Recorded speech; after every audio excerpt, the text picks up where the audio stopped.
모든 시각도 달라지고 생각도 달라지고 자세도 달라지는 것 같아요.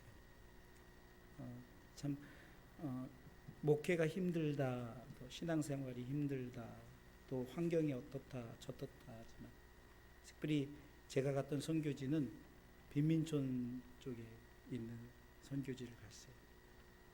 어쩌면은 극과 극이에요.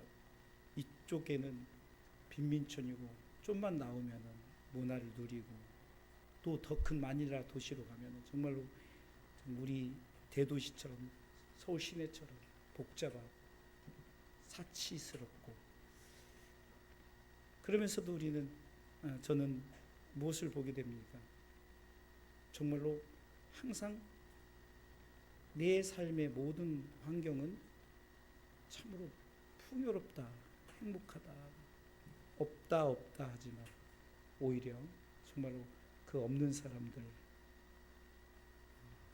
그것보다 더 은혜를 받은 것은 그런 상황 속에서 신앙생활 하는데 예배드리는 모습, 풍요로운 사람의 예배의 모습과 오히려 정말로 빈민촌 없는 사람, 요만한, 진짜 딱 요만해요. 저기서 딱 끊어서 요만한 데서 세 가족이 살면서 성경을 필사를 하는데 불도 이렇게 환한 게 아니에요. 정말 약한 불 하나 가지고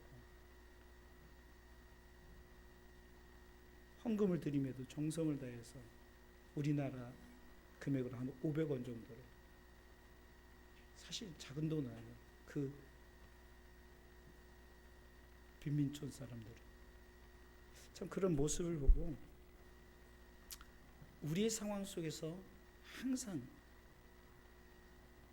바울이 말했던 것처럼 자족하고 만족해야 되는데, 지족해야 되는데, 족한 줄 알아야 되는데, 그래서 한번 이번 선교 보고 때는 이런 부분을 가지고 한번 우리가 감사함으로 또 찬송의 고백처럼 모든 것이 은혜임을,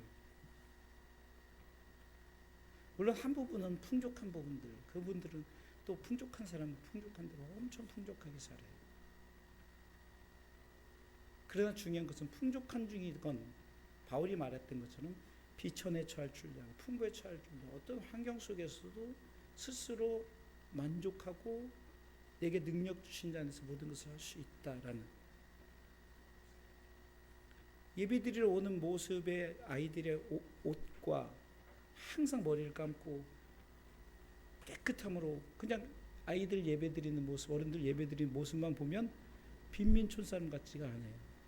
전혀 깨끗하고 정결하고 참 그런 모습 속에서 과연 나와 우리 성도들의 예배 모습은 어떤가도 한번 돌이켜보게 되더라고요. 그래서 제가 오늘 오후에는 선교복으로 이제 더 좋은 말씀을, 은혜 있는 말씀을 함께 나눌 것입니다. 제가 오전에도 이렇게 말씀을 나누는 것은 찬송을 모든 것이 은혜입니다 했는데 그냥 입만 따싹, 정말 은혜를 모르고, 이게 무감각이 무서운 거예요. 무감각이 얼마나 무서운 줄 아세요? 제가 옛날에 이렇게 갑자기 생각이, 한센병? 뭐라 그러죠? 그거를 남한 장군이 걸렸던 병이요?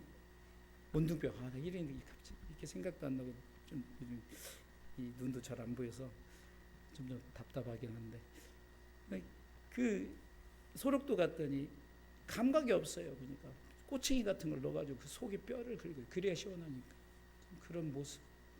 이게 우리가 지금 그런 무감각의 예배를 드리고 있지는 않는가. 무감각에 감사할 줄 모르고, 정말 은혜인 줄 모르고, 정말 너무 좋은 나라에 살고 좋은 가정에서 살고 좋은 상황 사는데 하나님께서 이렇게 베풀어 주신 은혜, 우리가 너무 무감각하지 않을까 한번 돌아보면서 다시 한번 감각을 세우는, 하나님의 은혜를 알고 찬양하고 그냥 입술만 딸싹딸싹 하는 것이 아니라 중심을 다해서 정말 모든 것이 은혜입니다. 우리 자녀들도 모든 것이 하나님의 은혜입니다. 부모의 은혜입니다. 정말 삶의 은혜입니다. 이렇게 고백하는 것과 그렇지 않은 것과 완전히 달라지는 거예요. 그래서 오늘 말씀의 제목을 읽고 우리 함께 말씀을 통해서 다시 한번 그 은혜, 우리가 은혜를 사모하는 마음으로 하나님 말씀 받도록 하겠습니다. 세 번 합니다. 행복한 가정생활을 위한 각자의 의무는, 다시 한번요. 행복한 가정생활을 위한 각자의 의무는, 한번요. 행복한 가정생활을 위한 각자의 의무는.